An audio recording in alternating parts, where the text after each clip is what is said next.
Hello, I'm Holland with Holland's Long Range Shooting Schools. You know, every now and then we get in the field and we suffer a catastrophic failure. We're going to show you a neat little tech tip that allows you to pull your peanuts out of the fire should you have a mechanical problem with your Remington 700 bolt. You know the one, you've been out shooting for a while, we've pierced a primer and now the gun won't go off. Or worse yet, we see the big bull across the canyon, we pull the trigger and we hear that, oh, click, as the firing pin sluggishly races its way towards the primer, but fails to ignite the primer.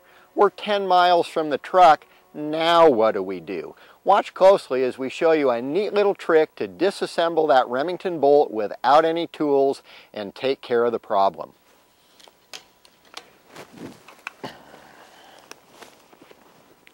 Remove the bolt from the gun.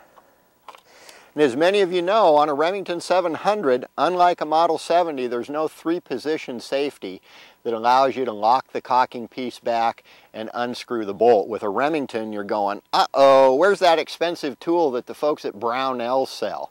You don't need one of those in the field. Watch closely now as we show you how to take the firing pin assembly out of the Remington 700 bolt without any tools. Now you're going to need to be of the older generation that actually wears shoes with shoelaces. None of these kids walking around without any shoelaces. Watch closely now. Take our bolt, pull our shoelace up.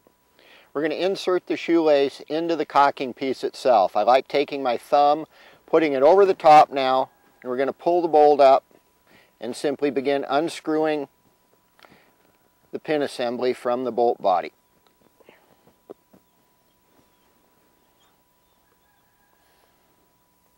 Once that's done, we can remove the firing pin assembly from the bolt.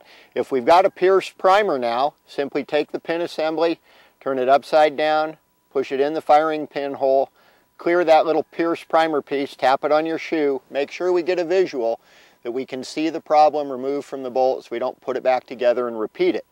If we've got a sticky, gooey firing pin, we can clean it off, we can wipe it off on our shirt tail. In an extreme case, if you're in tough shape there and it's sludged up, you may even be able to pee on it and clean it off and wipe it off. Make sure and give it a good shake, getting all the water off of it so it doesn't freeze up when you put it back in the bolt.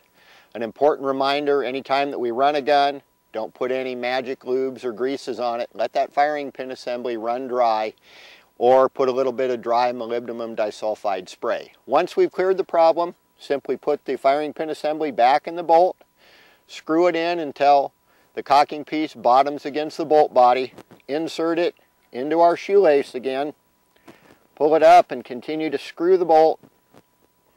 Yep, don't hook it on your shoelace a second time.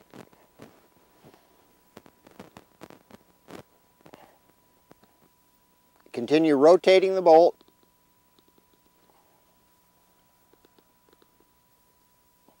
till we come into the locked out position here. The bolt is now ready to insert back into the firearm. Watch closely.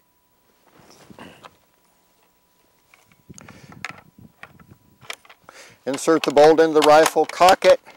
Again, make sure the rifle is empty. Check the safety. We're in good shape. We hear a nice audible click of the firing pin now, indicating good ignition. We've cleared out that pierced primer if that was the problem. We're now ready to continue down the field. And oh, don't forget, relace that shoe up. We don't want you stumbling and falling over the cliff on your way back to camp. I'm Holland, and that's your long-range shooting tip from Holland's Shooter Supply.